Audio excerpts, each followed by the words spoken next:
የተወደዳችሁና የተከበራችሁ የኢትዮኒውስ ቤተሰቦች እንደምናላችሁ ሰላምታችን በያላችሁበት ይድረስ። እነሆ አዳዲስና ወቅታዊ መረጃዎችን አዘጋጅተን ወደ እናንተ ማድረስ ጀምረናል። ከኢትዮኒውስ መረጃዎች ጋር አብራችሁ እንድትቆዩ ግብዣችን ነው። በቅድሚያም አርዕስተ ዜናዎችን አስቀድማለሁ። በአማራ ክልል የተለያዩ አካባቢዎች በአገዛዝ ጦርና ፋኖ ኃይሎች መካከል የሚደረገው ውጊያ ዛሬ መቀጠሉ ተሰምቷል። በክልሉ ጎንደርና ወሎ የተለያዩ አካባቢዎች በቀጠለው ውጊያ ከፍተኛ ሰብአዊና ቁሳዊ ጉዳት ደርሷል ተብሏል። በሌላ በኩል የአፋብን ምክትል ሊቀመንበር መከታው ማሞና የአፋብን ወታደራዊ አዛዥ ብርጋዴር ጄኔራል ተፈራ ማሞ ለአንድ ወር ይካሄዳል የተባለውን ዓለም አቀፍ የተቃውሞ ሰልፍ በተመለከተ መልእክት አስተላልፈዋል። በዝርዝር የምናየው ይሆናል። የአውሮፓ ህብረት የትግራይ ክልል ሁኔታ ከፍተኛ ስጋት ፈጥሮብኛል ብሏል። ህብረቱ በትግራይ ክልል የተከሰተውን ውጥረት በአስቸኳይ እንዲረግም ጥሪ አቅርቧል። በሌላ በኩል ህወሓት ከሻዕቢያና ከፋኖ ጋር በመጣመድ ጦርነት ሊከፍት ነው ያለው ደግሞ የትግራይ ለውጥ ፈላጊዎች እንቅስቃሴ ነው። በእነ ጄኔራል ጻድቃን ገብረትንሳኤ የተመሰረተው እንቅስቃሴው ጊዜያዊ አሰራር ሁሉን ማካታች በሆነ መልኩ እንደ አዲስ እንዲደራጅ ጥሪ አቅርቧል። በዝርዝር እናየዋለን። ኢራን ከዩናይትድ ስቴትስ ጋር በሚኖራት ድርድር ፓኪስታን ይፋ አደራዳሪ ሆና ትቀጥላለች ተብሏል። ዩናይትድ አረብ ኤምሬትስ ደግሞ ኢራን በሆርሙዝ ወሽመጥ ላይ እምነት ሊጣልባት አይገባም ስትል ከሳለች። እስራኤል በደቡባዊ ሊባኖስ የፈጸመችው ጥቃት 2 ህጻናትን ጨምሮ 9 ሰዎች መገደላቸውም ተሰምቷል። የተወደዳችሁና የተከበራችሁ የኢትዮኒውስ ቤተሰቦች አብራችሁ ውስጥ ቆዩ። እነዚህና ሌሎች ትሰማላችሁ። መልካም ቆይታ ይሁንላችሁ።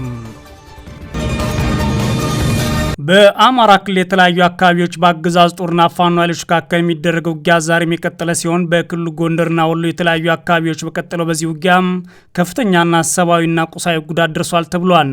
የአፋብን ምክትል ሊቀመንበር መከታው ማሞና የአፋብን ወታደራዊ አዛዥ ብርጋዴር ጄኔራል ተፈራ ማሞ ደግሞ ለአንድ ወር ይካሄዳል የተባለውን ዓለም አቀፍ የተቃውሞ ሰልፍ በተመለከተ መልእክት አስተላልፈዋል።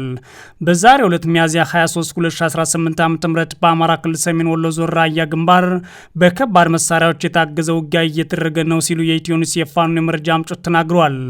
በቆቦና ባለማጣ ወረዳ አዋሳኝ አካባቢዎች ትላንት በስቲያ ሚያዝያ 22 2018 ጀምሮ ያገረሹ የአገዛዝ ጦርና የፋኖ ኃይሎች ውጊያ ዛሬም ለሁለተኛ ቀን ተባብሶ መቀጠሉን ነው የመረጃ ምንጮቻችን የተናገሩት። በተለይም በራያ ቆቦ ወረዳ ስር በሚገኙት አመያና ባይባው አካባቢ የከባድ መሳሪያ ተኩስ ይሰማል ተብሏል። ላለፉት 2 ሳምንታት በራያ ግንባር በቀጠለው የአገዛዝ ጦርና ፋኖ ኃይሎች ውጊያ ውስጥ የትግራይ ኃይሎች ራሳቸውን የትግራይ ሰላም ሰራዊት ብለው የሚጠሩት ታጣቂዎች መሳተፋቸውን በተመለከተ የመረጃ ምንጮቻችን ዋቢ አድርገን መዘገባችን ይታወሳል። በዛሬው ዕለት ሚያዝያ 23 2018 ዓ.ም በአመያና ባይባው አካባቢ የሚደረገውን የአገዛዝ ጦርና የፋኖ ኃይሎች ውጊያን ተከትሎ የትግራይ ኃይሎች ከዋጃ አቅጣጫ በማዶ በከተማ በኩል ኃይላቸውን እያስጠጉ እንደሚገኙ መግለጽ ውጊያው ሊባባስ ይችላል ሲሉ ነዋሪዎች ስጋታቸውን ተናግረዋል። ራሳቸውን የትግራይ ሰላም ሰራዊት ብለው የሚጠሩት የትግራይ ታጣቂዎችም ከአገዛዙ ጎን ተሰልፈው ፋኖን ከመዋጋት ባለፈ በአካባቢው ነዋሪዎች ላይ በደል እያረሱ ይገኛሉ ሲሉ አፋብን ምኒልክ ለሚዲያችን አስታውቋል። በራያ ግንባር ለተከታታይ ቀናት በቀጠለው ውጊያ የፋኖ ኃይሎች ስትራቴጂካዊ ቦታዎችን መቆጣጠር ድል አስመዝግበናል ሲሉ የአገዛዙ ጦር በኩሉ ደግሞ በርካታ ተኳሽ ከፋኖ ኃይሎች ወስጃለሁ ብሏል። በአካባቢው ባለው ውጊያ ተሳትፎ አድርገዋል በሚል የመረጃ ምንጮች ስማቸው የጠቀሷቸው የትግራይ ኃይሎች በኩላቸው እስካሁን ምንም ያሉት ነገር የለም። አገዛዙ በኩሉ የፋኖ ኃይሎችና የትግራይ ኃይሎች በራያ ግንባር ጥምረት ፈጥረው በሚል ቆቦ ከተማ በተደረገ የአመራሮች ስብሰባ ላይ ስለመግለጹ የመረጃ ምንጮቻችን ይናገራሉ። በተመሳሳይ በላስታ ቀጠና በተደረገው ውጊያ ከ35 በላይ የአገዛዙ ጦር አባላት ተገድለዋል ሲል አፋብን ምኒልክ ይፋ አድርጓል። በቀጠናው ቡግና ወረዳ ካይና እስከ ብርኮ ጉልሃ ድረስ በሸፈነው ውጊያ ከፍተኛ ሰብአዊና ቁሳዊ ጉዳት ደርሷል የተባለው። በውጊያው ከተገደሉ 35 የአገዛዝ ጦር አባላት በተጨማሪ በርካቶች ቆስለዋል ያሉት የፋኖ የመረጃ ምንጮች ጥቂት የፋኖ አባላትን ጉዳት ደርሶባቸዋል ሲሉ ተናግረዋል። በአካባቢው ከተደረገው ውጊያ ጋር ምንም ተሳትፎ ያልነበራቸው 4 ንጹሃን የአካባቢው ነዋሪዎች በአገዛዝ ጦር ከባድ መሳሪያ ተኩስ ጉዳት ደርሶባቸዋል የተባለው። በዛሬው ዕለት ሚያዝያ 23 2018 ዓ.ም በክልሉ ማዕከላዊ ጎንደር ዞን በለሳ ቀጠና በተደረገው ውጊያ ሰብአዊና ቁሳዊ ጉዳት መረሱ ተሰምቷል። በዞኑ ምዕራብ በለሳ ወረዳ ባጃ የተባለ አካባቢ በቡድን መሳሪያ በታገዘ ከጠዋት ጀምሮ በተደረገው ውጊያ በተለይም በርካታ የአገዛዙ አድማ ብተናና ሚሊሻ አባላት ከፍተኛ ጉዳት አስተናግደዋል ሲሉ የፋኖ የመረጃ ምንጮች ለኢትዮ ኒውስ ተናግረዋል። የአገዛዙ ጦር ውጊያ የከፈተው የፋኖ አመራሮቹ ብርጋዴር ጄኔራል ተሰራ ንጉሴና ሻምበል ሙሉሰውም በአካባቢው ታይተዋል በሚል እንደሆነ ነው የመረጃ ምንጮች አክለው የተናገሩት። በሌላ በኩል የአፋብን ምክትል ሊቀመንበር መክታው ማሙና የአፋብን ወታደራዊ አዛዥ ብርጋዴር ጄኔራል ተፈራ ማሞ ለአንድ ወር ይካሄድ የተባለውን ዓለም አቀፍ የተቃውሞ ሰልፍ በተመለከተ መልእክት አስተላልፈዋል። ኢትዮጵያና ትውልደ ኢትዮጵያውያን በአማራ ሕዝብ ላይ አገዛዙ የሚፈጽመውን በደል በመቃወም ከግንቦት 1 እስከ ግንቦት 30 2018 ዓ.ም ሰልፎችን ለማድረግ የተዘጋጁ መሆናቸው ተሰምቷል። አርበኛ መክታው ማሞ በመላው ዓለም የሚገኙ ወገኖች በአማራ ሕዝብ ላይ አገዛዙ እያደረሰ የሚገኘውን በደል በአደባባይ ወጥተው እንዲቃወሙ ጥሪ አቅርቧል። ዓለም አቀፍ የተቃውሞ ሰልፍ ዲያስፖራ ማህበረሰባችን ሊያደርግ ተዘጋጅቷል።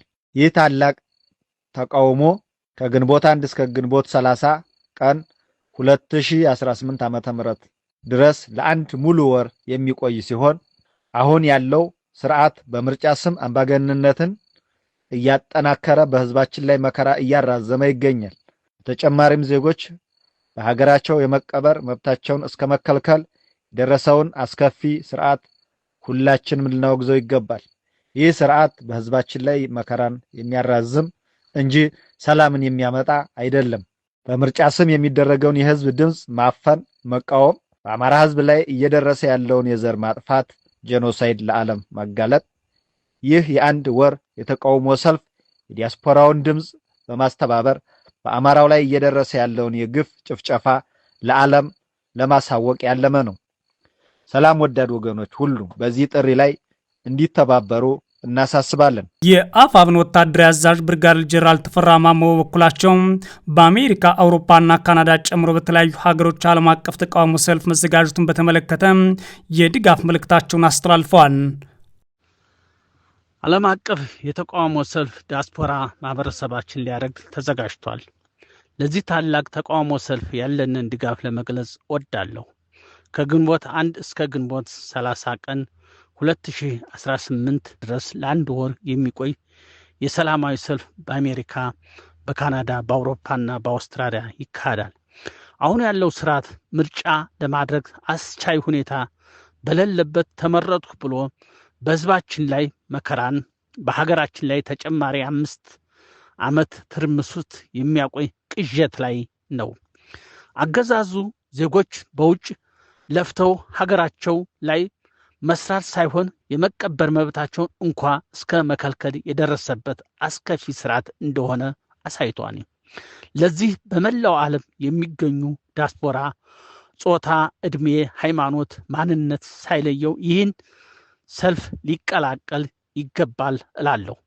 በምርጫ ስም የሚደረገውን የህዝብ ድምፅ ማፈን፣ በአማራው ህዝብ ላይ እየደረሰ ያለውን የዘር ማጥፋት ጄኖሳይድ ለዓለም በማጋለጥ ዓለም አቀፍ ጫናና ማዕቀቦች በአገዛዙ ላይ እንዲቀጥሉ መጠየቅ ያስፈልጋል። ይህ አንድ ወር የተቃውሞ ሰልፍ የዲያስፖራው ድምፅ በማስተባበር ሰላም ወዳድ ወገኖች ሁሉ በዚህ ጥሪ ላይ እንድትተባበሩ መልእክታችን። የአውሮፓ ህብረት የትግራይ ክልል ሁኔታ ከፍተኛ ስጋት ፈጥሮብኛል ብሏል። በሌላ በኩል ህወሓት ከሻዕቢያና ከፋኖ ጋር በመጣመድ ጦርነት ሊከፍት ነው ያለው ደግሞ የትግራይ ለውጥ ፈላጊዎች እንቅስቃሴ ነው። ጊዜያዊ አሰራር ሁሉን አካታች ሆኖ በአስቸኳይ ሊቋቋም ይገባልም ብሏል። የአውሮፓ ህብረት በትግራይ ክልል እየታዩ ያሉ ክስተቶች ከፍተኛ ስጋት እንደፈጠሩበት ይፋ አድርጓል። ህብረቱ ሁሉም ወገኖች በአስቸኳይ ውጥረቱን እንዲያደርጉና እንደ አውሮፓውያን አቆጣጠር በ2022 የተፈረመውን የሰላም ስምምነት ሊያዳክሙ ከሚችሉ ድርጊቶች እንዲቆጠቡ ማለት ነው ማሳሰቢያ ያወጣው። የህብረቱ የውጭ ጉዳይ ቃል አቀባይ ትላንት ሚያዝያ 22 ቀን 2018 ዓ.ም ባወጡት መግለጫ ሁሉም ወገኖች እንዲቆጠቡ የጠየቁ ሲሆን በፕሪቶሪያ የተደረሰውን ዘላቂ ግጭት ማቆም ስምምነት መጠበቅ አስፈላጊ ነው ሲሉ አጽንኦት ሰጥተውበታል። ህብረቱ አክሎም ስምምነቱ አደጋ ላይ ሊጥል የሚችል ማንኛውም እንቅስቃሴ ያስጠነቀቀ ሲሆን ዳግም ወደ ግጭት እንዳይገባ መከላከል ያስፈልጋል ብሏል። በተጨማሪም የአውሮፓ ህብረት በሁለቱ ወገኖች መካከል ያሉ ልዩነቶች በፖለቲካዊ ውይይት መፍታት እንዳለባቸው የገለጸ ሲሆን ለ2 ዓመት ከዘለቀው ጦርነት ገና ገና በማገገም ላይ ባለው ክልል ዳግም ግጭት የሚከሰት ከሆነ አስከፊ መዘዝ ይኖረዋል ሲል በድጋሚ አስታውቋል። ይህ መግለጫ ያወጣው በሰሜን ኢትዮጵያ በተለይም በትግራይ ክልልና አዋሳኝ አካባቢዎች ዳግም ውጥረትና ያለመረጋጋት ስጋት በነገሰበት እንዲሁም በአማራ ክልል ለ3 ዓመታት ጦርነቱ በቀጠለበት ሁኔታ ሲሆን የቅርብ ጊዜ ክስተቶች ደግሞ የሰላም ሂደቱን ዘላቂነት ጥያቄ በማስነሳት የግጭት መባባስ ዕድል መኖሩን ስጋት ፈጥሯል።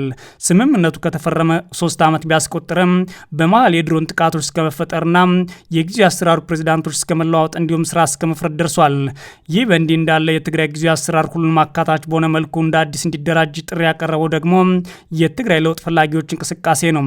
እነ ጄኔራል ጻድቃን ገብረትንሳኤ መስርተውታል የተባለውና የትግራይ ለውጥ ፈላጊዎች እንቅስቃሴ ህወሓት በአሁኑ ሰዓት ነባር ምክር ቤትን በመመለስና ከፋኖ እንዲሁም ከሻዕቢያ ጋር ጥምረት በመፍጠር አዲስ ውጊያ ለመቀስቀስና ደም አፋሳሽ ጦርነትን የሚያመጣ ውጊያ ለማድረግ እየተዘጋጀ ነው በሚል ከሷል።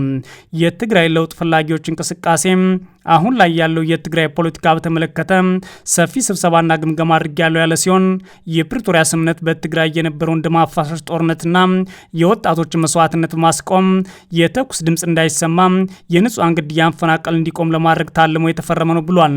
ስምምነቱ ለ3 ዓመታት በአንጻራዊነት ይህን ማስገኘቱን የጠቀሰው የለውጥ ፈላጊዎች እንቅስቃሴ መግለጫ ስምምነቱ ሙሉ በሙሉ ተተግብረው ወደ ሙሉ ሰላምና ልማት እንዲሸጋገር እየጠበቅን እንገኛለን ብሏል። ይሁን እንጂ ያለ ጦርነት መኖር አይችልም በማለት የኮነነው ህወሓት አሁን ላይ በፕሪቶሪያ ስምምነት መፈረም ከተበሳጩት ሻዕቢያና ፋኖ ጋር ጽምዶ በማለት ሌላ የጦርነት ዳንኪራ እየመታ ትግራይንም የጦርነት አውድማ ሊያደርጋት እየተዘጋጀ ይገኛል ሲል ወንጅሏል። ይህ ጽምዶ የጥፋት ጥምረት ነው በማለት የገለጸው መግለጫው ለጦርነት ከሚደረገው ዝግጅት ባለፈ የፕሪቶሪያ ስምምነት እንደፈረሰ እየታወጀ ይገኛል ማለት ህወሓትን የፕሪቶሪያን ስምምነት ፈርሷል ብሎ እያወጀ ነው ማለት ከሷል። ህወሓት ሁሉን አቀፍ የሽግግር ስርዓት እንዳይዘረጋ የፕሪቶሪያው ስምምነት መሰረት ያደረገ ሁሉን አቀፍ አሳታፊ አስተዳደር እንዳይመሰረት እያደረገ ነው ያለው መግለጫው፣ አሁን ግን የለውጥ ፈላጊዎች እንቅስቃሴ በአስቸኳይ ሁሉን አቀፍ የጊዜያዊ አስተዳደር እንዲመሰረት ጥሪውን የሚያቀርባል ፍላጎቱን ከፍተኛ ነው ብሏል። የፕሪቶሪያ ስምምነት ያለምንም መሸራረፍ እንዲተገበር በስምምነቱ መሰረት የሚቋቋም ጊዜያዊ አስተዳደር አካታችና አሳታፊ እንዲሆን በትግራይ ውስጥ ያሉ የፖለቲካ ኃይሎች ሁሉም እንዲሳተፉና ህዝቡን የሚወክል አስተዳደር ክልል እስከ ቀበሌ ድረስ እንዲፈጠር እንዲሁም ምክር ቤቶችም አዲስ በሚመረጡ የህዝብ ተወካዮች እንዲመሰረቱ እንፈልጋለን ሲል ጥሪ አቅርቧል። እንዲሁም ህወሓት ነባሩ ምክር ቤት ወደ ነበረበት እንዲመለስ ካደረገ አውዳሚና አደገኛ ጦርነት ስለሚመጣ ይህንን ውሳኔውን እቃወማለሁ ብሏል። ይህ የህወሓት እንቅስቃሴ ሊቆም ይገባል ያለው መግለጫው የፖለቲካ ልዩነቶችን በውጊያ ብቻ ሳይሆን በውይይትና በድርድር መፍታት ተገቢ ነው ብለን እናምናለን ይላል። ህወሓት ይህንን ሁሉ መንገድ አልፈለግም ያለው መግለጫው የእንቅስቃሴውን አጠቃላይ የህወሓት ውሳኔን እቃወመዋለሁ፣ አብረን ተባብረን ደግሞ እንድንቃወመውና እንድንዋግዘው ጥሪ ያቀርባለሁ ማለት መግለጫውን አውጥቷል። ይህ የለውጥ ፈላጊዎች እንቅስቃሴ በተለያዩ ኃይሎች ተመስርቷል የተባለ ሲሆን ህጋዊ እንቅስቃሴ እያደረገ የሚገኘው ግን በሲቪል ማህበረሰብ ደረጃ ይሁን ወይስ ፖለቲካ ፓርቲ ደረጃ ይህ ነው ተብሎ ባይለይም በተለያዩ ጊዜያት ከመቀለ እስከ አዲስ አበባ ስብሰባዎችን ያካሂዳል። እነ ጄኔራል ጻድቃን ገብረትንሳኤና ሌሎች የሚመሩት ይህ እንቅስቃሴ በአሁኑ ሰዓት የትግራይ ሰላም ሰራዊት የተባለውን ኃይል ያካተተ ይሁን አይሁን ግን አልታወቀም። ኢራን ከዩናይትድ ስቴትስ ጋር በሚኖራት ድርድር ፓኪስታን ይፋ አደራዳሪ ሆና እንደምትቀጥል አስታውቃለች። የተባበሩት አረብ ኤምሬት ደግሞ ኢራን በሆርሙዝ ላይ እምነት ሊጣልባት አይገባም ብላለች። የተኩስ አቁም ያደረጉት እስራኤልና ሊባኖስ አሁን ላይ እስራኤል ተኩስ ከፍታባት በርካታ ዜጎች መገደላቸው ሰምተዋል። ኢራን ከዩናይትድ ስቴትስ ጋር በሚኖራት ድርድር ፓኪስታን ይፋ አደራዳሪ ሆና እንደምትቀጥል አስታውቃለች።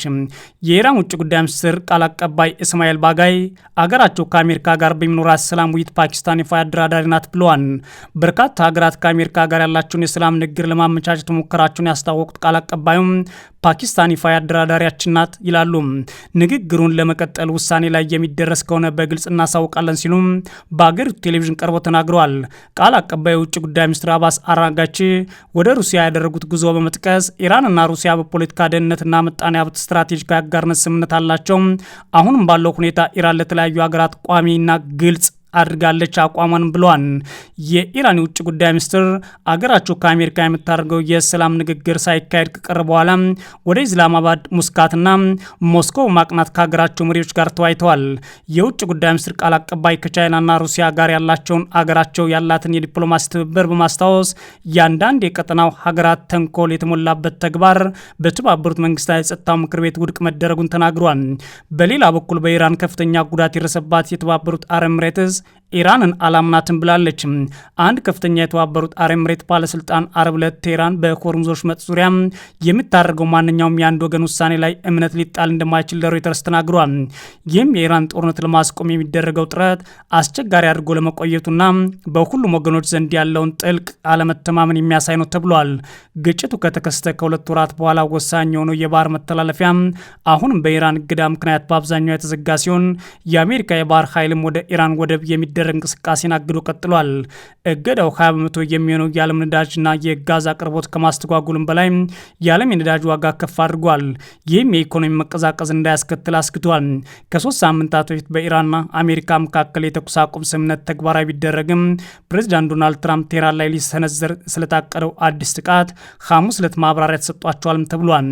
እቅዱ ኢራን ወደ ድርድር ለመመለስ ያለመ ቢሆንም የነዳጅ ዋጋን በከፍተኛ ደረጃ እንዲጨምር ምክንያት ሆኗል። ኢራን የአየር መከላከያዎቿን በተጠንቀቅ ያቆመች ሲሆን ጥቃት ከተፈጸመባት ሰፊ ምላሽ ለመስጠት ዝታለች ሲል ቢቢሲ ዘግቧል።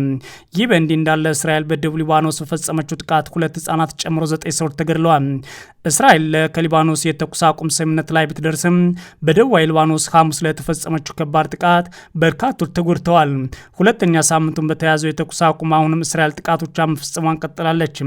የተኩስ አቁሙ የሰራው ለሄዝቦላ ወይስ ለሊባኖስ ካልሆነ በስተቀር ለእስራኤል ግን አልሰራም። እስራኤል ሐሙስ ዕለት የሄዝቦላ መሰረተ ልማት ናቸው ባለቻቸው ስፍራዎች በመፈጸም ድብደባ 23 ሰዎች መጎዳታቸውና ከነዚህ መካከልም 8 ህጻናት 7ቱ ደግሞ ሴቶች መሆናቸውን የአገሪቱ ጤና ሚኒስቴር ማስታውቋል። ሄዝቦላ በበኩሉ በደቡብ የአገሪቱ ክፍል በሚገኙ የእስራኤል ጦር አባላት ላይ በድሮን ጥቃት ፈጽሜያለሁ ብሏል። በእስራኤልና በሊባኖስ መካከል በዋሽንግተን ንግግር ከተደረገ በኋላ እንደ አውሮፓውያን አቆጣጠር ከሚያዝያ 16 ጀምሮ የተኩስ አቁም ስምምነት የተደረሰ ቢሆንም ግጭቶች ግን ቀጥለዋል። የሊባኖስ ፕሬዝዳንት ጆሴፍ ኦን ምንም እንኳን የተኩስ አቁም ቢደረስም እስራኤል ስምምነቱን በመጣስ ጥቃትን ፈጽማ እንደቀጠለች ነው በማለት የተቹ ሲሆን በሚደርሱ የአየር ድብደባዎች የመኖሪያ ቤቶችና የአምልኮ ስፍራዎች እየወደሙ ይገኛሉ ሲሉ ከሰዋል። እስራኤል ዓለም አቀፍ ህጎችና ስምምነቶች እንድታከብርና በሲቪሎች፣ በህክምና ባለሙያዎች፣ በሲቪል መከላከያና በሰብአዊ ድርጅቶች ላይ ማነጣጠሯ እንድታቆም ጫና መደረግ አለበት ብለዋል ሲል ቢቢሲ ዘግቧል። የተወደዳችሁና የተከበራችሁ የኢትዮ ኒውስ ቤተሰቦች መረጃዎቻችን እነዚህ ነበሩ። መልካም ጊዜ እመኛለሁ።